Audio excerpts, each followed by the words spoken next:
Dahil nga po bakasyon, sa August pa naman ang pasukan. Siyempre magbakasyon muna tayo. Ayan, nasa biyahe tayo ngayon kasama ating mga bagets. Iniwan muna natin ang ating asawa, Chariz. Ayan, nandito tayo sa bus. Malamang nasa bus tayo, ano. Yun, papunta tayo ng Pampanga. Doon tayo mag-spend ng bakasyon natin, siguro mga 3 weeks. Na yun ang ating asawa. Pero okay lang kasi pumayag naman siya, magtatrabaho naman siya. At syempre tayo ay magstay muna dito sa aking mama. Ayan, panoorin yung ating video guys hanggang sa dulo. Huwag kayong magsawa. Don't forget to like, subscribe, and comment kung ano man ang nais ninyong masabi sa ating biyahe.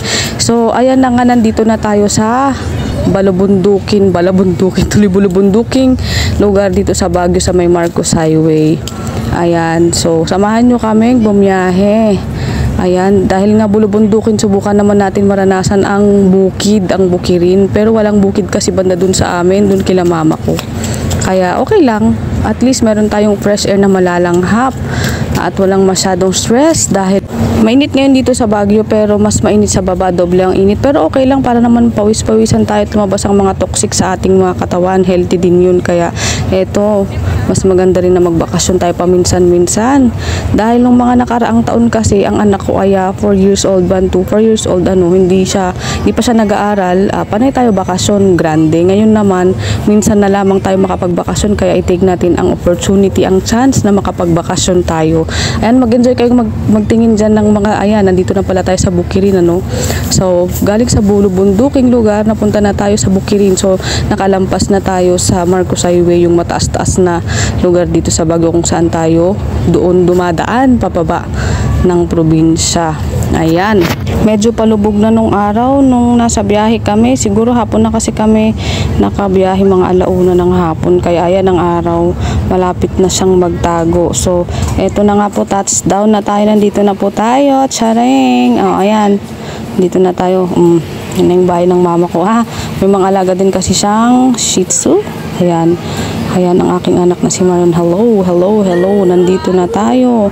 Bakasyon grande. O, diba? Para naman tayong galing sa ibang lugar. Nandito lang naman tayo sa Pampanga. Pero masaya pa rin kasi kapag tayo ay nagbabakasyon.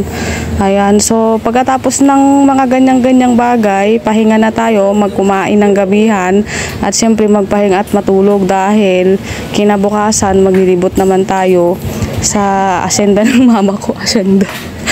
So ito na nga po, good morning na. Ayan, si Rowan nagtatakbo na sa dyan. So nilibot ko na kayo sa ating malapalasyong bahay ng mama ko. Ayan, napakasarap kasi kahit mainit guys. Mahangin ang atake ng mga bagay-bagay. Meron kasi siyang puno ng aratilis. Ito makikita nyo mamaya. Ayan pala, yung puno ng aratilis. Kakain tayo ng aratilis dyan. Napakasarap, napakatamis. Nung bata ako, yung aratilis na to, inaakit pa namin ng kakambal ko sa taas ng puno para lang makuha. Pero ito yung talim ng mama ko. Ayan, anuhin mo lang, kunin mo lang sa puno na ganyan. Hindi mo na siya kailangang akyatin. So, ang ganda ng ngayon, ng araw ngayon. Siguro mamayang hapon uulan, pero okay pa din para medyo malamig-lamig. Pero okay lang. Roano. Nora.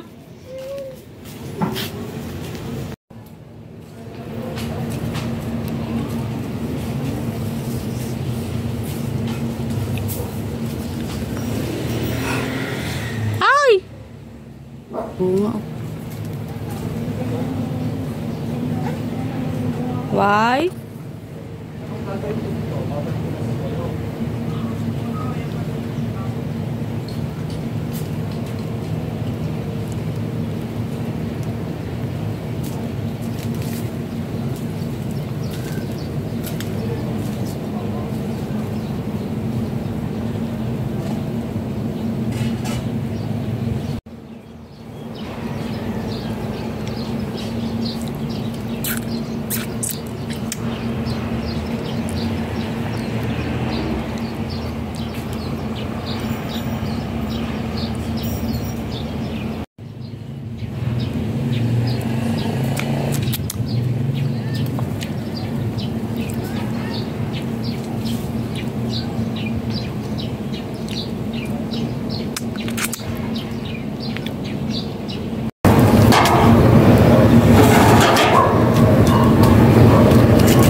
cannot open it to ano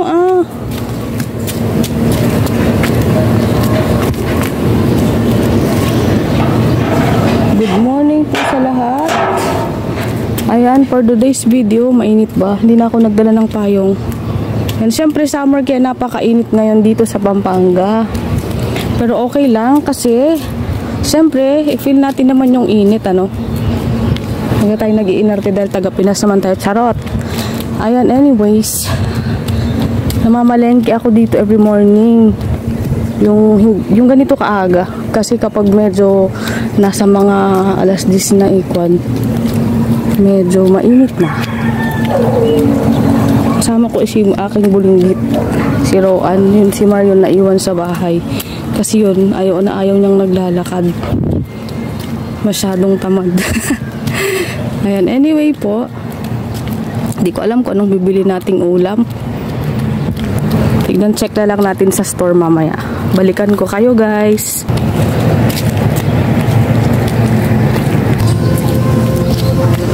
Nandito na tayo, malapit na tayo sa talipapa na pinagbibilihan namin. Yung pinagbibilihan pala namin, ano yan, Ilocana rin. Tagalaon yun yata. Kilala ng mama ko. Come here.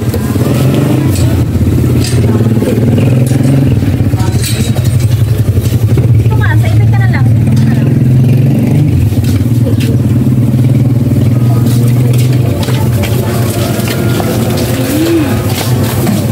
Isa pa. Meron siya nakikinig ng Galunggong. isang kilo lang. Ayan, yung gusto ni Marion na buns. Buns with cheese. O, ayaw niya ng ano. Gusto mo lang ng buns na may cheese. Oo, kasi mamaya nalito ako Unang dito. Okay lang, ante.